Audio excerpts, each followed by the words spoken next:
श्री गणेशाय नमः। ओम श्री सीतारामचंद्राभ्यां नमः। श्रीमद् वाल्मीकि रामायण सर्ग 87 से 90। सर्ग 87। श्री राम का लक्ष्मण को राजा इल की कथा सुनाना। इल को एक मास तक स्त्रीत्व और पुरुषत्व की प्राप्ति।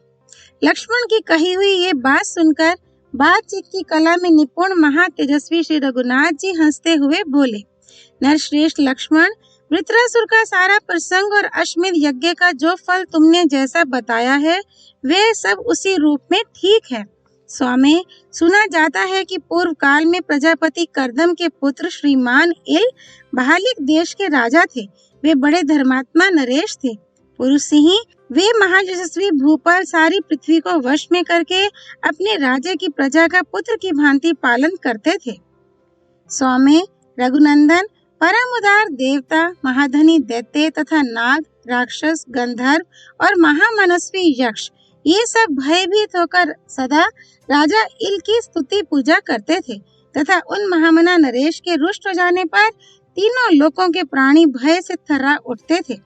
ऐसे प्रभावशाली होने पर भी बहालिक देश के स्वामी महायशस्वी परम उदार राजा इल धर्म और पराक्रम में दृढ़ता पूर्वक स्थित रहते थे और उनकी बुद्धि भी स्थिर थी।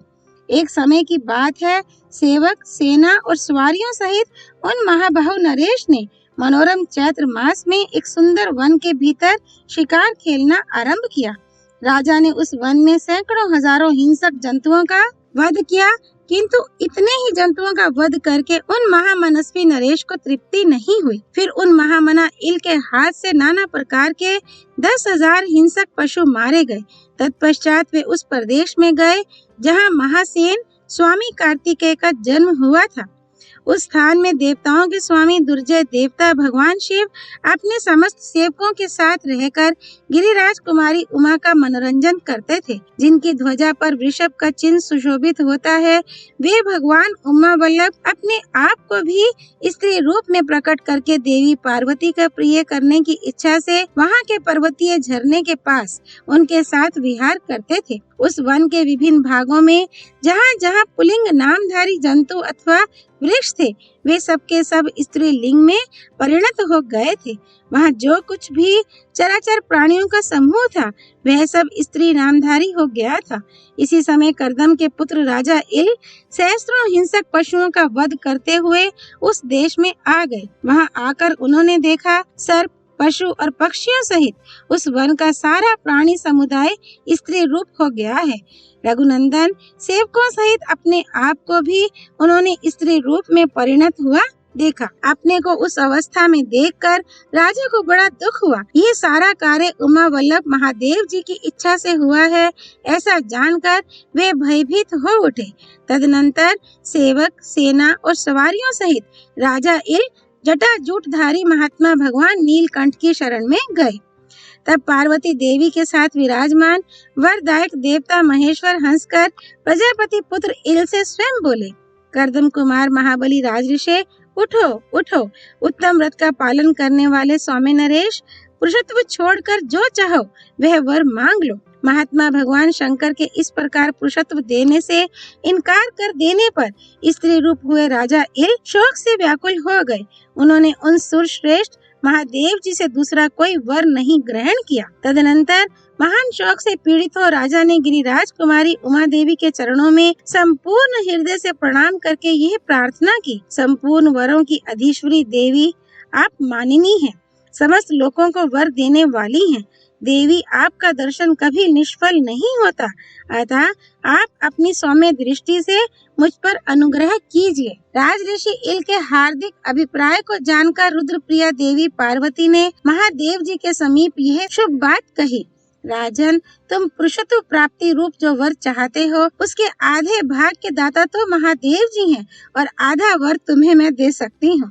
अर्थात तुम्हें संपूर्ण जीवन के लिए जो स्त्रीत्व मिल गया है उसे मैं आधे जीवन के लिए पुरुषत्व में परिवर्तित कर सकती हूँ। इसलिए तुम मेरा दिया हुआ आधा वर्ष स्वीकार करो। तुम जितने जितने काल तक स्त्री और पुरुष रहना चाहो उसे मेरे सामने कहो। देवी पार्वती का वह परम उत्तम और अत्यंत अद्भुत वर्ष सुनकर राजा के मन में बड़ा हर्ष हुआ और वे इस प्रकार बोले, देवी यदि आप मुझ पर प्रसन्न हैं तो मैं 1 मास तक भूतल पर अनुपम रूपवती स्त्री के रूप में रहकर फिर 1 मास तक पुरुष होकर रहूं। राजा के मनोभाव को जानकर सुंदर मुख वाली पार्वती देवी ने ये शुभ वचन कहा, ऐसा ही होगा।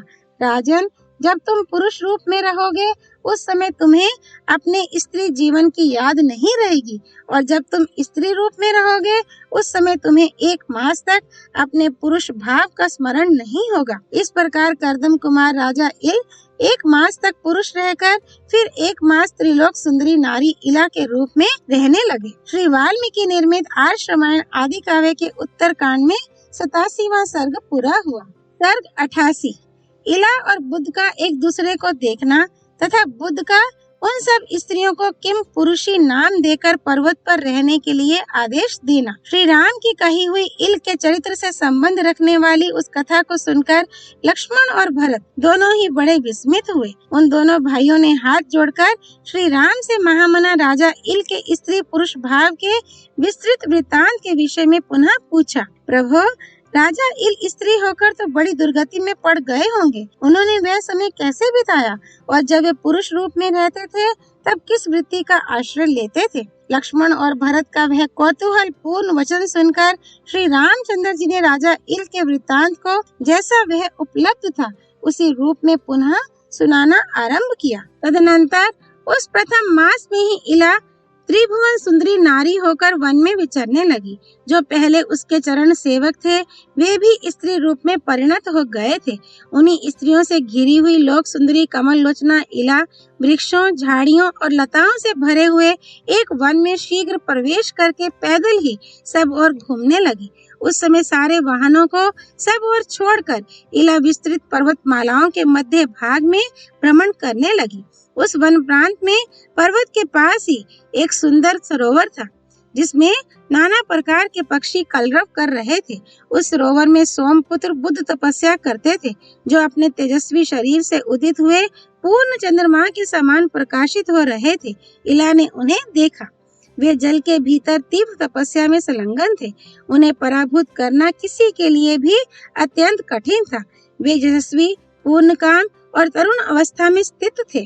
रघुनंदन, उन्हें देखकर इला चकित हो उठी और जो पहले पुरुष थीं, उन स्त्रियों के साथ जल में उतरकर उसने सारे जलाशय को शुद्ध कर दिया। इला पर दृष्टि पड़ते ही बुद्ध कामदेव के बाणों का निशाना बन गए। उन्हें अपने तन मन की सुध ना रही और वे उस समय जल में विचलित हो उठे। इला त्रिलोकी में सबसे अधिक सुंदरी थी। उसे देखते हुए बुद्ध का मन उसी में आसक्त हो गया और वे सोचने लगे, ये कौन सी स्त्री है जो देवांगनाओं से भी बढ़कर रूपवती है। ना देव वनिताओं में, ना नाग वधुओं में, ना असुरों की स्त्रियों में और ना अप्सराओं में ही मैंने पहले कभी कोई ऐसे मनोहर रूप से सुशोभित होने वाली स्त्री देखी है। यदि यह दूसरे को ब्याही ना गई हो तो सर्वथा मेरी पत्नी बनने योग्य है। ऐसा विचार वे जल से निकलकर किनारे आए। फिर आश्रम में पहुंचकर उन धर्मात्मा ने पूर्वोक्त सभी सुंदरियों को आवाज देकर बुलाया और उन सब ने आकर उन्हें प्रणाम किया। तब धर्मात्मा बुद्ध ने उन सब स्त्रियों से पूछा, ये लोक सुंदरी नारी किसकी पत्नी है और किस लिए यहाँ आई है? ये सब बातें तुम शीघ्र मुझे बताओ। बुद्ध के मुख से निकला हुआ वह शुभ वचन मधुर पदावली से युक्त तथा मीठा था। उसे सुनकर उन सब स्त्रियों ने मधुर वाणी में कहा, ब्राह्मण, ये सुंदरी हमारी सदा की स्वामिनी है। इसका कोई पति नहीं है। ये हम लोगों के साथ अपनी इच्छा के अनुसार वन प्रांत में विचरती रहती है। उन स्त्रियों का वचन सब प्रकार से सुस्पष्ट था। उसे सुनकर ब्राह्मण बुद्ध ने पुण्यमयी आवर्तनी विद्या का आवर्तन स्मरण किया। उस राजा के विषय की सारी बातें यथार्थ रूप से जानकर मुनिवर बुद्ध ने उन सभी स्त्रियों से कहा, तुम सब लोग किम पुरुषी किन्नरी होकर पर्वत के किनारे रहोगी। इस पर्वत पर शीघ्र ही अपने लिए निवास स्थान बना लो। पत्र और फल मूल से ही तुम सबको सदा जीवन निर्वाह करना होगा। आगे चलकर तुम सभी स्त्रियां किम पुरुष नामक पतियों को प्राप्त कर लोगी। किम पुरुषी नाम से प्रसिद्ध हुई वे स्त्रियां सोमपुत्र बुद्ध की उपयुक्त बात सुनकर उस पर्वत पर रहने लगी। उन स्त्रियों की संख्या बहुत अधिक थी। श्री वाल्मीकि निर्मित आर्ष रामायण आदि काव्य के उत्तर कांड में 88वां सर्ग पूरा हुआ। सर्ग 89 बुद्ध और इला का समागम तथा पुरुरवा की उत्पत्ति। किम पुरुष जाति की उत्पत्ति का यह प्रसंग सुनकर लक्ष्मण और भरत दोनों ने महाराज श्री राम से कहा, ये तो बड़े आश्चर्य की बात है। तदनंतर महायशस्वी धर्मात्मा श्री राम ने प्रजापति कर्दम के पुत्र इल की इस कथा को फिर इस प्रकार कहना आरंभ किया। वे सब किन्नरियां पर्वत के किनारे चली गईं। ये देख मुनि श्रेष्ठ बुद्ध ने उस रूपवती स्त्री से हंसते हुए से कहा, सुमुखी, मैं सोम देवता का परम प्रिय पुत्र हूँ। वरारोहे, मुझे अनुराग और स्नेह भरी दृष्टि से देखकर अपनाओ। स्वजनों से रहित उस सुने स्थान में बुद्ध की यह बात सुनकर इला उन परम सुंदर महातेजस्वी बुद्ध से इस प्रकार बोली, स्वामी सोम कुमार, मैं अपनी इच्छा के अनुसार विचरने वाली स्वतंत्र हूँ, किंतु इस समय आपकी आज्ञा के अधीन हो रही हूँ। अतः मुझे उचित सेवा के लिए आदेश दीजिए और जैसी आपकी इच्छा हो वैसा कीजिए। इला का ये अद्भुत वचन सुनकर कामासक्त सोमपुत्र को बड़ा हर्ष हुआ। वे उसके साथ रमण करने लगे। मनोहर मुख वाली इला के साथ अतिशय रमण करने वाले कामासक्त बुद्ध का वैशाख मास एक क्षण के समान बीत गया। एक मास पूर्ण होने पर पूर्ण चंद्रमा के समान मनोहर मुख वाले प्रजापति पुत्र श्रीमान इल अपनी शैया पर जाग उठे। उन्होंने देखा सोमपुत्र बुद्ध वहाँ जलाशय में तप कर रहे हैं। उनकी भुजाएं ऊपर को उठी हुई हैं और वे निराधार खड़े हैं। उस समय राजा ने बुद्ध से पूछा, भगवान, मैं अपने सेवकों के साथ दुर्गम पर्वत पर आ गया था, परंतु यहाँ मुझे अपनी वह सेना नहीं दिखाई देती है। पता नहीं वे मेरे सैनिक कहाँ चले गए। राजऋषि इल की स्त्रीत्व प्राप्ति विषयक स्मृति नष्ट हो गई थी। उनकी बात सुनकर बुद्ध उत्तम वाणी द्वारा उन्हें सांत्वना देते हुए ये शुभ वचन बोले, राजन, आपके सारे सेवक ओलों की भारी वर्षा से मारे गए। आप भी आंधी पानी के भय से पीड़ित हो इस आश्रम में आकर सो गए थे। वीर, अब आप धैर्य धारण करें, आपका कल्याण हो। आप निर्भय और निश्चिंत होकर फल मूल का आहार करते हुए यहाँ सुख पूर्वक निवास कीजिए। बुद्ध के इस वचन से परम बुद्धिमान राजा इल को बड़ा आश्वासन मिला, परंतु अपने सेवकों के नष्ट होने से वे बहुत दुखी थे। इसलिए उनसे इस प्रकार बोले, ब्राह्मण, मैं सेवकों से रहित हो जाने पर भी राज्य का परित्याग नहीं करूंगा। अब क्षण भर भी मुझसे यहाँ नहीं रहा जाएगा, अतः मुझे जाने की आज्ञा दीजिए। ब्राह्मण, मेरे धर्म परायण ज्येष्ठ पुत्र बड़े यशस्वी हैं। उनका नाम शशबिंदु है। जब मैं वहां जाकर उनका अभिषेक करूंगा तभी वे मेरा राज्य ग्रहण करेंगे। महातेजस्वी मुने, देश में जो मेरे सेवक और स्त्री पुत्र आदि परिवार के लोग सुख से रह रहे हैं, उन सबको छोड़कर मैं यहाँ नहीं ठहर सकूंगा। अतः मुझसे ऐसी कोई अशुभ बात आप ना कहें जिससे स्वजनों से बिछुड़कर मुझे यहाँ दुख पूर्वक रहने के लिए विवश होना पड़े। राजेंद्र इल के ऐसा कहने पर बुद्ध ने उन्हें सांत्वना देते हुए अत्यंत अद्भुत बात कही, राजन, तुम प्रसन्नता पूर्वक यहाँ रहना स्वीकार करो। कर्दम के महाबली पुत्र, तुम्हें संताप नहीं करना चाहिए। जब तुम 1 वर्ष तक यहाँ निवास कर लोगे तब मैं तुम्हारा हित साधन करूंगा। पुण्य कर्मा बुद्ध का ये वचन सुनकर उन ब्रह्मवादी महात्मा के कथनानुसार राजा ने वहाँ रहने का निश्चय किया। वे 1 मास तक स्त्री होकर निरंतर बुद्ध के साथ रमण करते और फिर 1 मास तक पुरुष होकर धर्मानुष्ठान में मन लगाते थे। तदनंतर 9वें मास में सुंदरी इला ने सोमपुत्र बुद्ध से एक पुत्र को जन्म दिया जो बड़ा ही तेजस्वी और बलवान था। उसका नाम था पुरुरवा। उसके उस महाबली पुत्र की अंग कांति बुद्ध के ही समान थी। वह जन्म लेते ही उपनयन के योग्य अवस्था का बालक हो गया। इसलिए सुंदरी इला ने उसे पिता के हाथ में सौंप दिया। वर्ष पूरा होने में जितने मास शेष थे उतने समय तक जब जब राजा पुरुष होते थे तब तब मन को वश में रखने वाले बुद्ध धर्म युक्त कथाओं द्वारा उनका मनोरंजन करते थे। श्री वाल्मीकि निर्मित आर्ष रामायण आदि काव्य के उत्तर कांड में 89वां सर्ग पूरा हुआ। सर्ग 90 अश्वमेध के अनुष्ठान से इला को पुरुषत्व की प्राप्ति।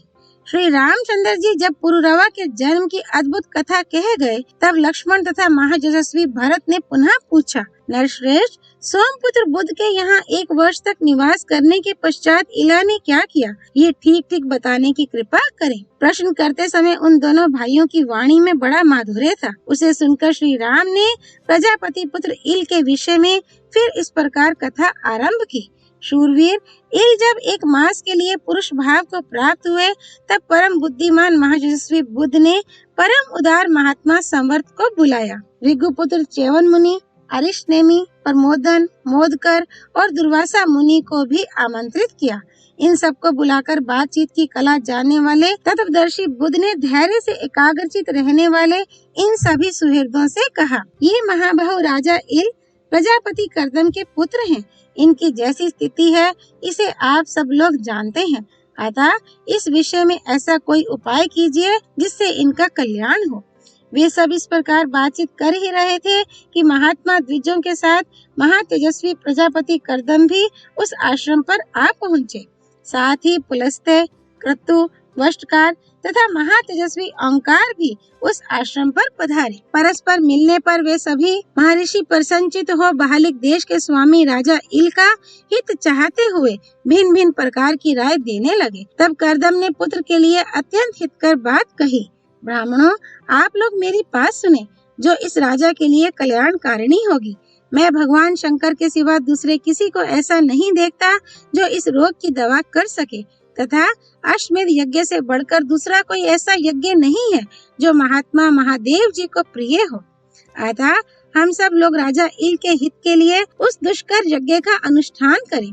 कर्दम के ऐसा कहने पर उन सभी श्रेष्ठ ब्राह्मणों ने भगवान रुद्र की आराधना के लिए उस यज्ञ का अनुष्ठान ही अच्छा समझा। संवर्त के शिष्य तथा शत्रु नगरी पर विजय पाने वाले सुप्रसिद्ध राजऋषि मरुत ने उस यज्ञ का आयोजन किया। फिर तो बुध के आश्रम के निकट वह महान यज्ञ संपन्न हुआ तथा उससे महायशस्वी रुद्रदेव को बड़ा संतोष प्राप्त हुआ। यज्ञ समाप्त होने पर परमानंद से परिपूर्ण चित्त हुए भगवान उमापति ने इल के पास ही उन सब ब्राह्मणों से कहा, द्विश्रेष्ठ गण, मैं तुम्हारी भक्ति तथा इस अश्वमेध यज्ञ के अनुष्ठान से बहुत प्रसन्न हूँ। बताओ, मैं बहालिक नरेश इल का कौन सा शुभ एवं प्रिय कार्य करूं? देवेश्वर शिव के ऐसा कहने पर वे सब ब्राह्मण एकाग्रचित हो उन देवादिदेव को इस तरह प्रसन्न करने की चेष्टा करने लगे जिससे नारी इला सदा के लिए पुरुष इल हो जाए। तब प्रसन्न हुए महातेजस्वी महादेव जी ने इला को सदा के लिए पुरुषत्व प्रदान कर दिया और ऐसा करके वे वहीं अंतर्धान हो गए। अश्वमेध यज्ञ समाप्त होने पर जब महादेव जी दर्शन देकर अदृश्य हो गए, तब वे सब दीर्घदर्शी ब्राह्मण जैसे आए थे वैसे लौट गए। राजा इल ने बहालिक देश को छोड़कर मध्य देश में गंगा यमुना के संगम के निकट एक परम उत्तम एवं यशस्वी नगर बसाया जिसका नाम था प्रतिष्ठानपुर। प्रयाग से पूर्व गंगा के तट पर बसा हुआ वर्तमान झुंसी नामक स्थान ही प्राचीन काल का प्रतिष्ठानपुर है। शत्रु नगरी पर विजय पाने वाले राजऋषि शशबिंदु ने बहालिक देश का राज्य ग्रहण किया और प्रजापति कर्दम के पुत्र बलवान राजा इल प्रतिष्ठानपुर के शासक हुए। समय आने पर राजा इल शरीर छोड़कर परम उत्तम ब्रह्मलोक को प्राप्त हुए और इला के पुत्र राजा पुरुरवा ने प्रतिष्ठानपुर का राज्य प्राप्त किया। पुरुष श्रेष्ठ भरत और लक्ष्मण, अश्वमेध यज्ञ का ऐसा ही प्रभाव है। जो स्त्री रूप हो गए थे उन राजा इल ने इस यज्ञ के प्रभाव से पुरुषत्व प्राप्त कर लिया तथा और भी दुर्लभ वस्तुएं हस्तगत कर ली। श्री वाल्मीकि निर्मित आर्ष रामायण आदि काव्य के उत्तर कांड में 90वां सर्ग पूरा हुआ। सियापति रामचंद्र की जय। राम भक्त श्री हनुमान जी की जय। राम जन्मभूमि अयोध्यापुरी धाम की जय। सरयू नदी की जय। माँ गौरीपति देवों के देव महादेव भगवान शिव शंकर की जय। श्रीमद् वाल्मीकि रामायण की जय। महर्षि वाल्मीकि मुनि की जय। श्री हरि अर्पणमस्तु।